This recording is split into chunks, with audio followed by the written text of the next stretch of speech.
Hello, hello, hello. How are you guys doing this evening? So, let me grab my pillow. Let me grab my safety pillow that I always like grab and put in front of me when I'm filming on the bed. Yes, I'm back in the bedroom. And I wanted to have a little conversation with you guys today. This is something different than I do over on this channel, but I just have to tell you, I love this channel so much because I can do whatever I want over here. I mean, not that I can't on my other channels, but, you know, on my drama channel, I talk about, like, stuff that's going on in pop culture or YouTube, and Peterisms, I read meditations, and my vlog, I just talk about my life, and my booktube channel, I talk about books, and my review channel, I review stuff, but over here, it's like, I can do challenges, I can do TikTok stuff, I can go shopping, or I can just talk about my life and whatever, and I have received so many requests from people for me to watch the show Euphoria and to talk about it.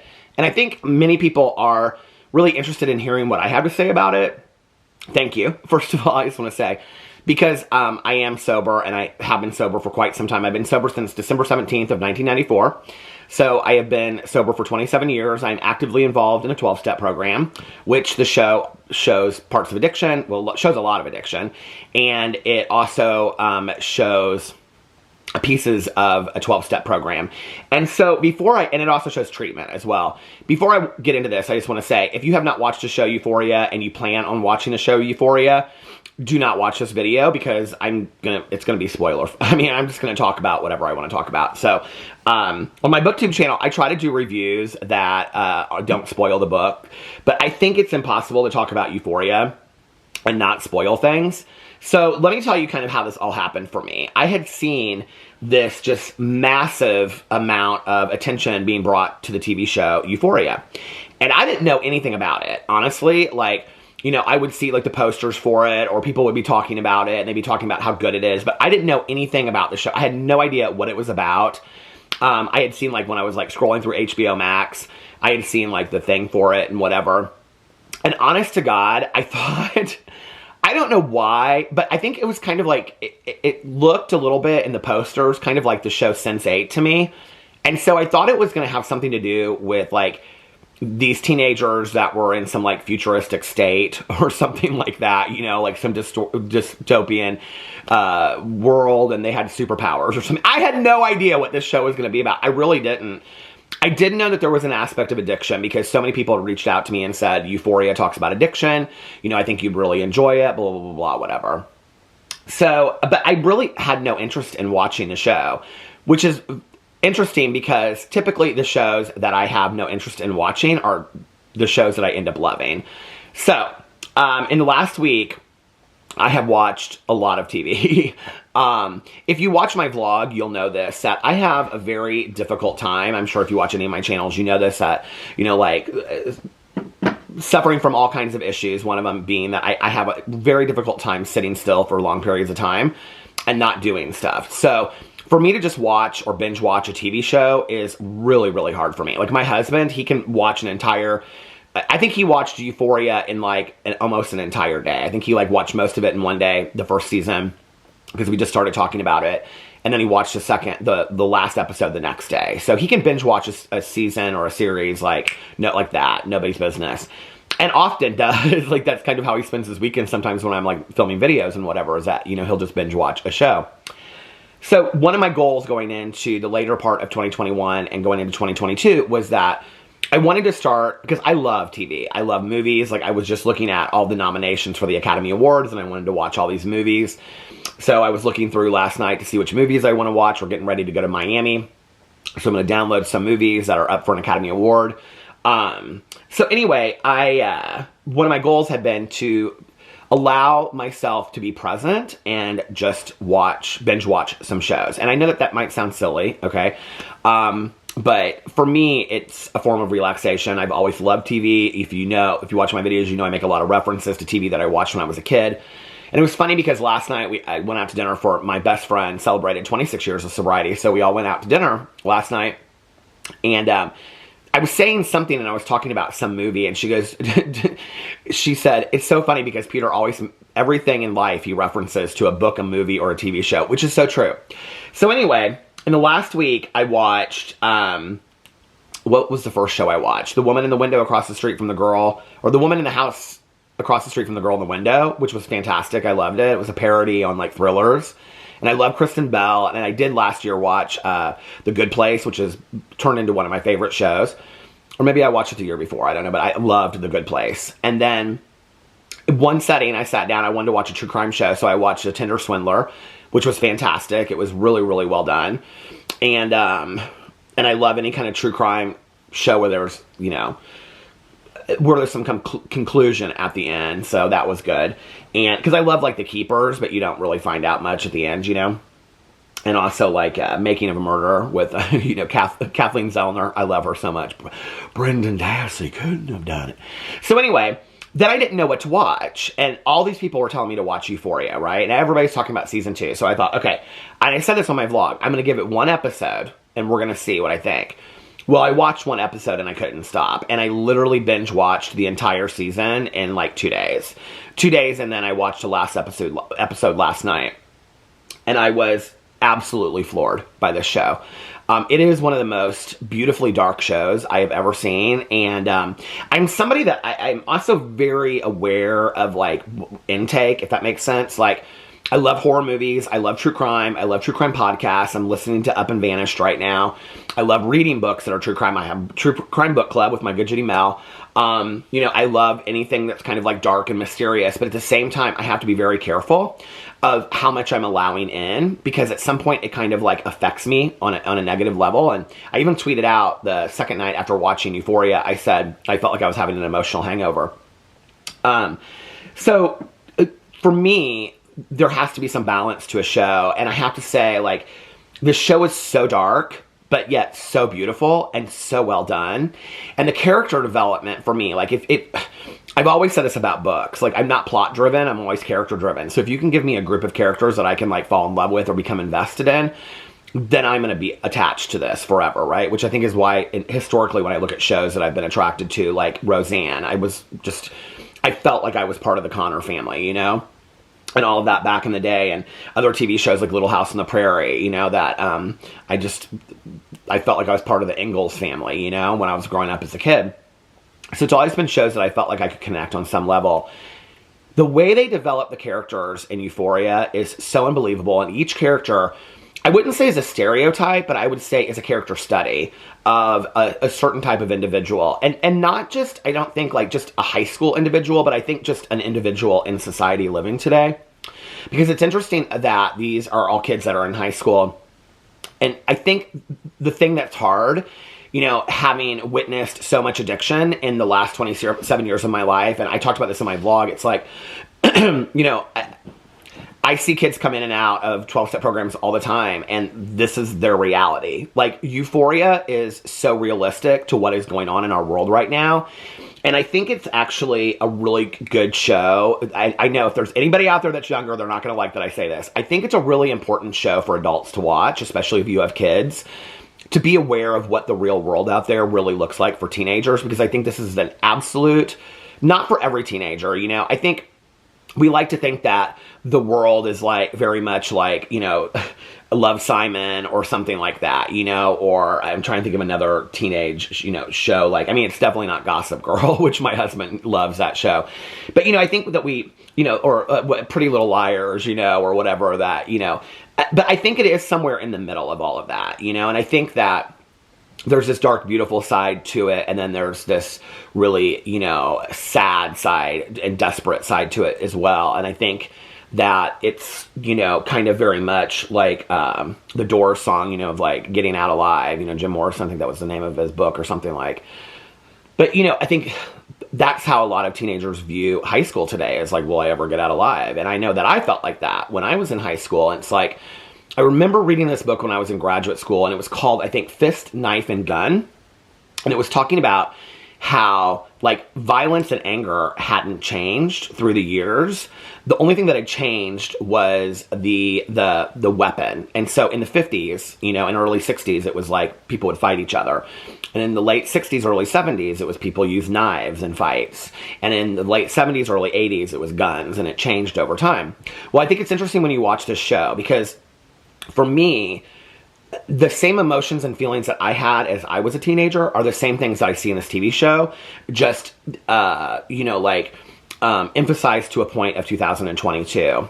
So anyway, I don't really know what to say about a whole lot of this show except for that, you know, I think that Nate, and I haven't seen any of season 2 or season 1 yet. I haven't seen any of season 2 yet.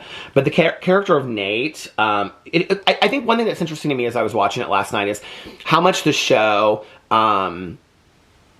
puts out this idea that we are a product of our parents, which I think is so true. We are a product of our parents and our parents' stories, and we carry those through generations, you know. And I love the movie Postcards from the Edge. And Gene Hackman in that movie says to Meryl Streep, you know, you can blame your mother and she can blame her mother, but at some point you have to stop blaming and take responsibility. And I think it's such a poignant point, you know. It's like, I think this is a story of how are all of these kids affected by the lives of their parents, which I think is so true. I think parents don't think that. I think a lot of parents think, you know, like when they're 18, they're done, and you're a parent forever. You're not just a parent, you know, until the age of 18. And the character of Nate is very interesting to me because he is a product, I think, of his father. Definitely, we know that. But it's like he's also an example of a lot of adults that I know in my life that are inherently just not good people. They're not nice people. They're not kind people. They're vengeful and revengeful people. And yet they continue to get away with this. I actually did a video about this on my Peterisms channel years ago called Cheaters Sometimes Do Win, or something to that effect, because I have met so many people in my life that are very similar to Nate, that are constantly seeking revenge and seemingly are the ones that have all the money and have all the luck and all the good fortune, and yet they continue to get away with it. And there's like no redemption whatsoever. And I think it's interesting that they play that character out that way, that at the end of season 1, you don't really know like what happens with him. And when everybody, I think, is, you know, hoping that maybe there will be some, you know, some recourse to the actions that he has put out there into the world. I love the character of Jules, and I'll tell you why. So Jules is a trans character on the show, and what I like about the show is that they don't really go in to have any kind of like, you know, as a gay man that has grown up with pop culture changing around me as I was growing up, and, you know, starting with, you know, seeing movies way back in the day. Like I've talked about this on when I was growing up, there weren't really any movies to watch or TV or books to read, you know? And I can remember it was like being in high school and standing in the erotica section of a bookstore and being ashamed and embarrassed because that was the only place to find, you know, gay literature. And today there's like such great young adult, like LGBT fiction and adult LGBT fiction, you know, out there. And they're just, it's not even that. It's like there's gay characters and LGBT characters woven into literature and movies and TV shows today in a way that was never existent when I was growing up. I didn't see myself in any shows whatsoever on TV. And so imagine watching TV or watching movies and never seeing yourself, you know? Or if you did, it was always in some kind of embarrassing, shameful way. You know, I can remember watching an episode of Designing Women, and it was when the one character is dying of AIDS, and he asks them to decorate his funeral for him. And I can remember it was always that, you know, like when I was like coming out, it was always, if there was a character in a TV show or a movie, it was always related to AIDS. And so today, to see this character in a TV show that they don't even say, like, this is Jules, and she's a trans character, and now let us educate you on, you know, what that means and all this kind of stuff, but that it just is woven into the show. Not only that, but is accepted by this group, and anything that you find out about Jules' story, you find out from Jules sharing that with other people. It's fantastically done. It is. And I think, like, to come from where I came from 30 years ago to today and to see that in a character on TV is phenomenal, okay? And also, I just want to say, I am such a believer in own voices, and trans character actresses and actors playing trans characters, I think is so important. Just like, I think it's important for gay characters to, you know, or be played by gay actors and actresses. And so just phenomenal. The character of Rue by Zendaya, right? I think I'm a little out of it without it. First of all, just unbelievably beautiful, isn't she? And she reminds me so much of a very, very dear friend of mine. And it's so hard for me to watch her character because my friend's mother passed when she was young, and she was early in sobriety. And she reminds me so much of her, just this tough outer core and this soft, vulnerable, painful inside, right? That I think that so many of us relate to. I think it's important in talking about addiction that, and whoever is writing this show is a person in recovery. I'm just going to tell you that right now. The person in the show, the writers in the show have experienced addiction and they are actively in recovery. And I'm not talking about just like, hey, I'm sober, but like they're actively working a 12-step program, because the way that they portray a 12-step program in this show, and I think that one of the things that's most important to talk about in that is that the language of recovery, the language that we all speak in, is the language that they speak in the show. The character of, I think his name is Ali, like he speaks the way that my friends speak in recovery. And like the scene outside when he like calls her out for lying, and I'm currently watching the in-between episode right now where it's just like their conversation in a diner. Even that, it's like, it's so unbelievably well done, you know. And so I think it's important when we talk about this part of addiction that, you know, and I love that he says in there that addiction is a disease, but most of the world won't believe that. And it's so true, you know, and you get to a point where you're just like, I'm not even going to fight it with people anymore. I mean, it's a disease is defined by the American Medical Association, and people still want to argue with you. It's like, you know, okay, fine, believe what you want to believe. I don't really care. I am more in the business of helping people get sober and saving lives. I don't want to see one more person die, you know? And I did think about that as, you know, each episode's an hour long, and I thought, you know, about 6 addicts, opioid addicts, because an opioid addict dies every 8 minutes in the United States, which is why we're called the United States of Addiction. I was thinking to myself, you know, in the course of an hour of watching the show, 8 addicts have died. I hope some people have been saved by the show because it's so phenomenal. And, you know, I was talking to my friend about it, and she was like, I don't like the show because there's not a lot of hope in it. But I think there's also, it's very realistic. Oh, another show I'm watching is Single Drunk Female. Absolutely phenomenal. It is another show about addiction.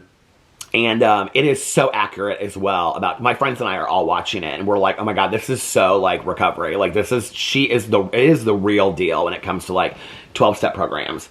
But I think it's important to know that we talk about in 12-step programs that the drink or the drug as being just a symptom of the disease, right? That the using is actually, which is why in a 12-step program that you only hear the word drug or drink or alcohol in the first step. It's not in any of the other 11 steps. It's just in the first step. And it's really important to note that, you know, he talks so much to her about this, and she understands it on a core level. I mean, she reminds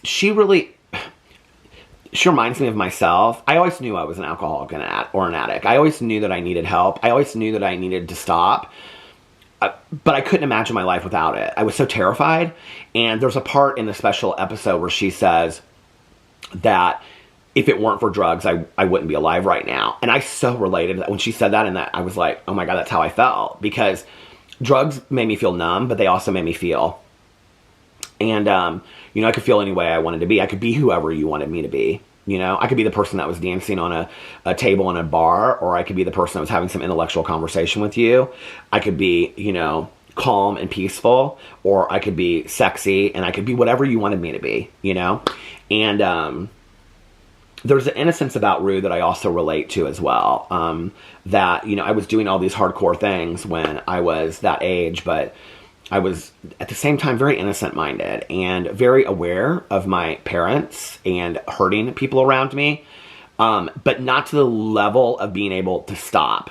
And I see that push-pull with her. It's like she wants to get sober and she knows that she needs to get sober. And I love that he asks her, do you want to be sober? And she says no. And I'm like, that's totally where I was. Like, I knew to some level that I was, you know, hurting my family and whatever, but not enough to care. And I can remember a couple years ago having a conversation with my dad. I finally read the book Beautiful Boy. I don't love the movie, but the book is fantastic. And I said to my dad, I said, have you read this book? And he goes, oh yeah, I read it when it came out. And I was like, where did you hear about it? He's like, I don't know, you know, New York Times or Wall Street Journal or something. And I said, was it anything like how it was between you and I? He goes, it was exactly like how it was between you and I. He said, I was terrified every single night because I didn't know if you were going to come home or not. So the character of Rue and the how they discuss addiction and all through this, and not only that, but there's so many people that are abusing substances in this show. You can't just ignore it, you know. I think it's important. I think the show is important because they address a lot of issues. You know, I think it's interesting that they address abuse. This is Maddie's story between a boyfriend and a girlfriend in high school. I remember a show that Tyra did years and years and years ago on her show when she had the Tyra show, the talk show with girls, and it was called Love Doesn't Hurt. We don't talk about that enough. You know, we don't talk about abuse, physical abuse that happens within high school relationships or early, you know, college relationships, which I think is so needs to be talked about. The character of Cassie is, I love I have to tell you, the character of Cassie I love. I've had so many friends of mine that are like Cassie, that express themselves sexually and want to just be liked and cared about and loved. And I think there's such a part of her that is in all of us. And Kat, wow, what a character, you know, and what a superbly defined, developed character. And I relate to her so much. With, you know, and I saw an article recently that she doesn't want anybody like really like, you know, saying like congratulations on like body acceptance and all that kind of stuff. But it's hard to like watch her character and not see this absolute confidence that she like gets over time. And the thing is for me is that there was a scene when she was getting ready to go to the dance and her mom was sitting on the bed and she had on like the red leather dress. It was like, you know, and she said to her mom, she said, something like, does this look dumb or something? And her mom said, absolutely not. And I love that her mom is like so supportive. I mean, she doesn't know all the other stuff going on, but that she's so supportive of wanting her to look beautiful. And I think that's a moment that we all want, you know. I can remember coming down from high school. I used to color my hair all different colors, and coloring my hair was like, it was like pitch black. And my mom looked at me and she was always very supportive of myself and loved my friends we all considered ourselves freaks, is what we called ourselves, you know. And she looked at me and she said, you're not going to school like that, are you? And I said, what do you mean? And she was like, you know, it was kind of like Carrie, like they're all going to laugh at you. And I mean, it hurt to my core, you know, and to have a parent look at you and that wasn't what I got. I mean, my parents were so supportive and loving to me that usually and anything that my mom would have said like that to me was only for fear of me being made fun of. But, you know, it was like, you just want your parent to look at you and say, you know, you're beautiful, you know? And I love that. There's so many characters, I think, in the show. The guy that, I don't think his name is Ethan, that is, like, in love with Kat. You know, I love that. There's so many people that are kind of, like, hurtful in this. The whole character of Daniel is interesting to me. I actually know grown men that are very much like Daniel that would look at a woman and say, are you so dumb that you think anybody wants you except for to sleep with you? You know, the arrogance and the ego that comes with that to speak to another human being that way really is more telling of that person than anybody else. To put that kind of hurt and cruelty out there on somebody is so unbelievable to me, you know? And I have to say, I really do like with Fez that they humanize his character and that he won't give Rue drugs because he sees her as like a sister type character. You know, I have to say in my experience of interacting with many drug addicts or drug dealers when I was younger, I have had some bad situations. A couple stories that are really hard for me to share. A couple stories I have never shared on video. One of them that I do share, though, I've shared a couple times, is that I used to have a drug dealer that I would go to, and I would walk in, and he would have several friends sitting around, and he would have me perform oral sex on a cocked and loaded gun. And, you know, when I got sober at first, that didn't even really bother me until years later, and I thought the extremes that you would go to just to use. But I also had dealers that were very much like Fez. And I think, you know, not to say that drug dealers are people too, but they are people too, you know, and not all of them are what we make them out to be, these sadistic, horrible, you know, they're people that don't know how to get out of the cycle of abuse. And that's really what the show is showing, is this cycle of abuse that all of these people are stuck in and they can't get out of it. And this just desire for all of us that we want to just be loved. And if we can't find that love, what do we do to mute it or numb it? Or where do we find it somewhere else? Do we find it in a drug? Do we find it in quick sex? Do we find it in selling drugs to take care of our family? Do we take it out in anger or rage? You know, or do we, you know, take it out in passivity? You know, I think Lexi is an interesting character too.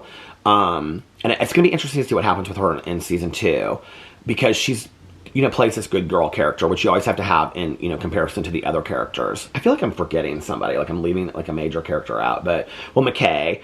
But his character is really, I think, only important so much in I don't even know if he'll be in season 2, maybe not. But in it, you know, in accordance to like Cassie's character. But I really like his character was hard because I have known several people like him that just wanted to be so good for everybody else. I want to be the best football player. I want to be the best son. I want to be this. And inside, you don't believe it yourself. The part where he wrote down how many football players there were on Division I teams and that, you know, and realized that he was never going to be drafted to an NFL team, like, that was so hard to watch. Have you ever done that before? Have you ever, like, sat there and in the course of 30 seconds talked yourself out of your own dreams? That's a hard reality, you know, when you do that and you realize that. I used to do that with writing, you know.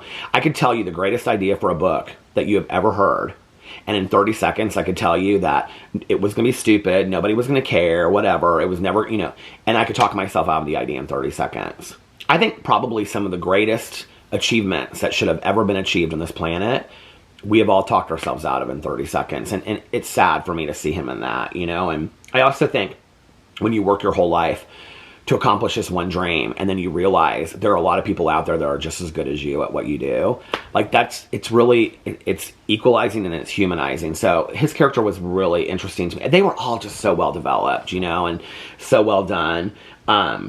Rue's mother for me is just unbelievable because Rue's mother was my father when I was growing up. And I will also tell you that the scene at the beginning when they were doing the funeral of the addict and you look in and you see the mirror, like, when I worked in treatment, we used to do that activity. We didn't do it as, like, it wasn't as, like, thought out as that. Like, it was like a box covered with a sheet.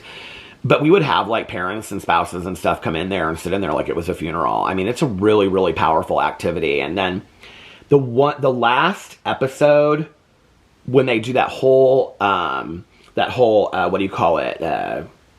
You know, it's that one song, it's that beautiful song. I think it's an Otis Redding song, and it shows, like, them fighting and going back and forth, and it shows the dad dying with Rue and her mom and all this kind of stuff. That was one of the most beautiful pieces of film I have ever seen in my entire life. Absolutely. It was just absolutely beautiful.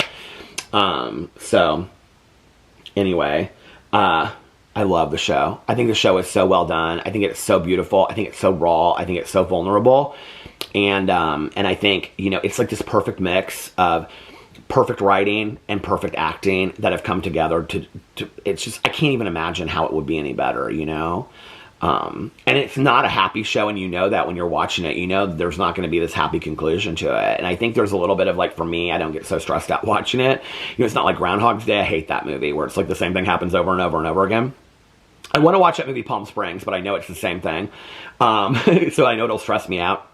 That movie used to stress me out, Groundhog's Day. But it's not like that, because you kind of know that, you know, it's going to be like that. So, it's funny, I just sat down here, I was looking at my 27-year coin. Makes me very, very happy that I am sober today. And I have to tell you one last thing before I get off here. My husband, when he finished the show, he texted me, and he said this was while I was at dinner last night. He said, he was having a conversation with he and his friends about the show, and he was looking at the time, and he texted me and he said, we were talking about Euphoria and something Zendaya said, and as much as I love the show, I love how healthy you are and how proud you are for all you've accomplished. I'm grateful to be part of it. Love you, babe. I love you guys, and I'll see you tomorrow. Bye.